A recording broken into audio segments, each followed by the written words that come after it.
how do you find fulfilling work? So we go to school, we go through grade school, we go through high school, and then many of us go on to college. And throughout the whole time, we learn about different subjects. And then in college, we choose a major. And all those decades, we are taught how to be a pro student. We are taught the technicalities of learning the various subjects that we are a part of. But one thing that the education system, the schools don't teach you is how to create and build a career. And let alone how also to make sure to ensure that you have fulfillment in your career in life. So we go through elementary school being told what to do. And we're told to do well in school, to listen to our teachers and our parents. And the whole purpose of our lives during elementary school is to do well in school, to listen to our parents, and to be obedient to our parents and our teachers. Then we go through high school. And in high school, school gets a little harder. And the emphasis is on after you finish high school, the expectation is you do well so that you can get accepted to a good college. So our whole life purpose then is to do well in school and to focus on what comes afterwards, getting a good job, doing well in school, getting praised, getting more credentials so we can get paid more. And you're told to go make something of your life. But the problem is you spent your whole entire life becoming a pro student. And you know the math, you know the science, social studies, English, all the subjects in elementary school and high school, but you weren't taught how to make a path making, how to build a career, how to create fulfillment in your life, and what's important to you. You're not used to answering the important questions like, what's important to me? What do I want in my life? What does my career look like for me? And what do I want my future to look like? And we're not equipped for those questions out of high school. Instead, we're told, go make something of your life, and then all of a sudden, we don't know what to do. So what happens is that we do everything by default, what we've been told to do, and we're so used to being told what to do that by default, we're just doing what we're told. And whatever it is that the values you've been brought up with, your parents, from your teachers, what they've been telling you is what we accept as our own. And then we go and we make something of our lives by doing what we're told. Because all of our lives, we didn't want to be the one that was told we were disobedient. We wouldn't want to be the ones that were told that we didn't do well. So then we go and we do well in what success is defined for us. The problem is we weren't taught how to make a path as children and adolescents, and most likely we don't get better at it, at path making as adults.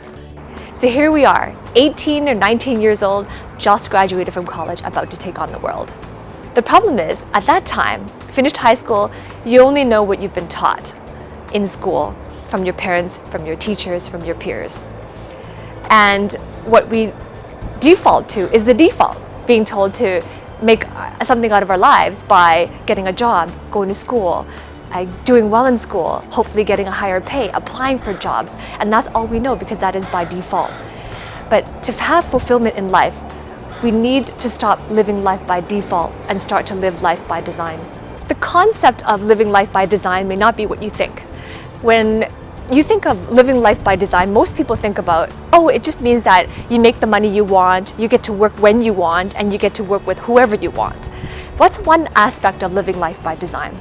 But living life by design here, to get to fulfillment, what that really means is that you are living in alignment to your truth and purpose. And that means that you are putting your gift out into the world that only you can put out into the world because of your uniqueness, your gifts, your talents that nobody else has. When you do this intentionally, you will leave a legacy and an impact that will make the world a different place. People often imagine that having a fulfilling career means getting paid well and something that's easy. But these are two very overrated goals for having a fulfilling career, because although money does make someone happier, it only does so to a certain extent. And there's many research out there that says that after a certain dollar figure annual income, that the happiness level doesn't always go up. And having more money sometimes brings you more stress. On the other side of that, an undemanding job is one that is too boring. And a job that is overly demanding can be overly stressful and overwhelming as well.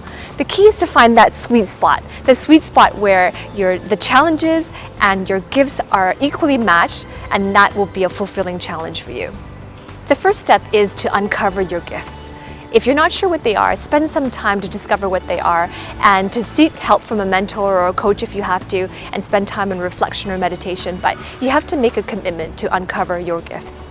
Then you have to say, on purpose and with intention, you have to say yes to putting your gift out there and sharing it out into the world. It's then that you can commit to becoming a higher version of yourself so that you can live out your true calling. So as a living, breathing human being, you have 6 basic needs, and everything that you do, everything that you hope for, everything that the actions that you take are trying to fulfill these 6 human needs. So what I'm going to do is I'm going to share these with you and show you how to use a greater knowledge of these needs and a greater awareness of them to find the fulfilling career. So these 6 human needs are fundamental needs. They are undeniable and they are universal. No matter what culture you're from, what language you speak, what your upbringing or your background was, they are undeniable and fundamental human needs. These needs, incidentally, were popularized by Tony Robbins, but they are based on decades of human psychology research.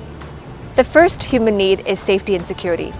We all have a need for certainty, and these are things that give us the feeling of being safe, the feeling of being secure. So these include our physiological needs for safety and protection.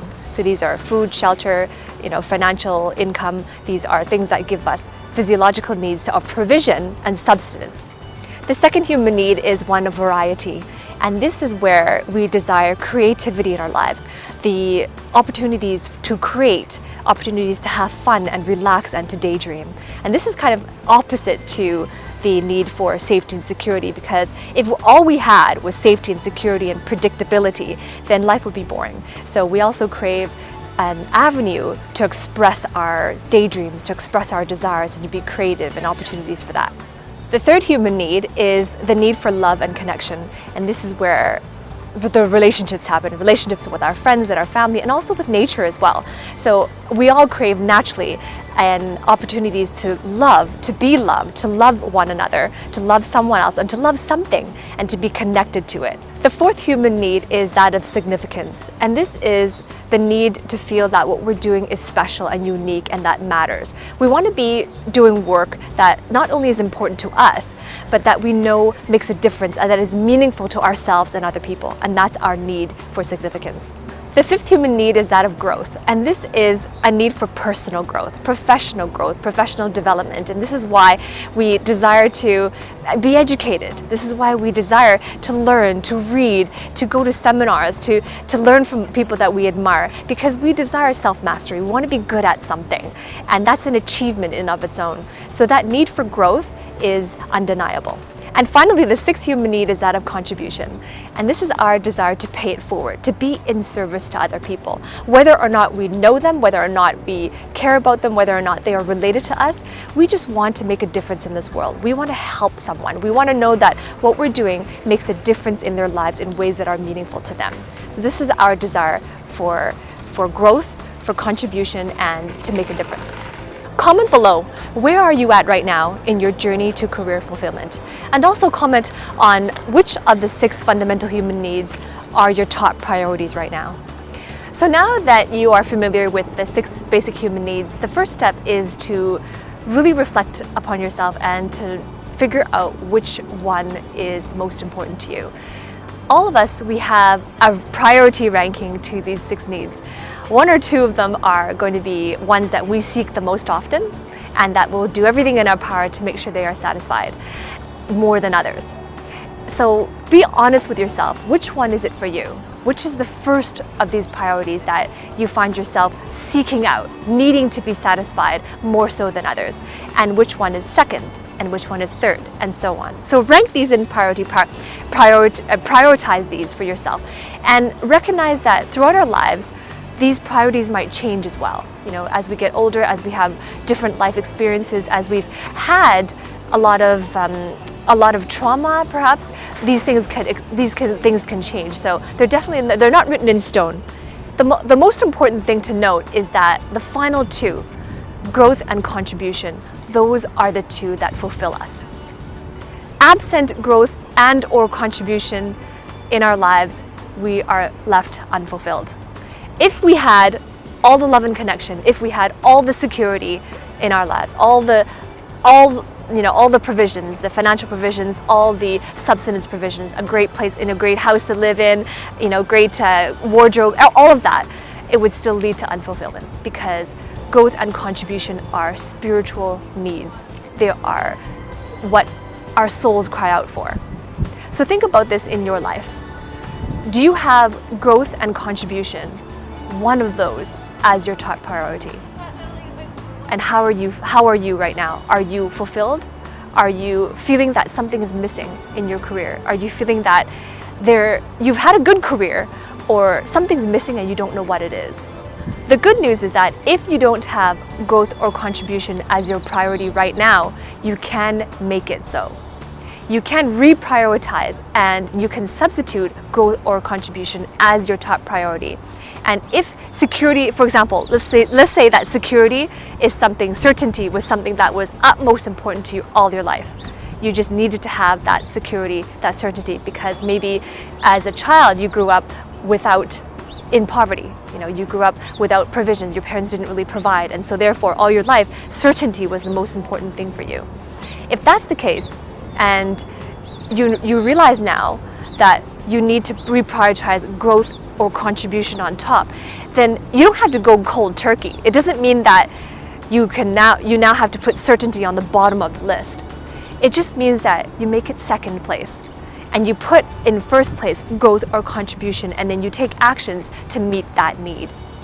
Because once you start to realize that if you're growing, that if your pursuit of self-mastery is a priority for you, or if contribution, paying it forward, making a difference to other people's lives, if that is a priority for you, that's where true fulfillment comes in. And if you factor that into your career, that's when you know you will have a fulfilling career. If you like this content and you want to go into a deeper dive on this topic and many more, visit careerrevisionist.com, and that is where I have my podcast. It's on Spotify, on iTunes, and all your favorite podcast platforms as well. So visit careerrevisionist.com. I'll include the links below, and see you in my next video.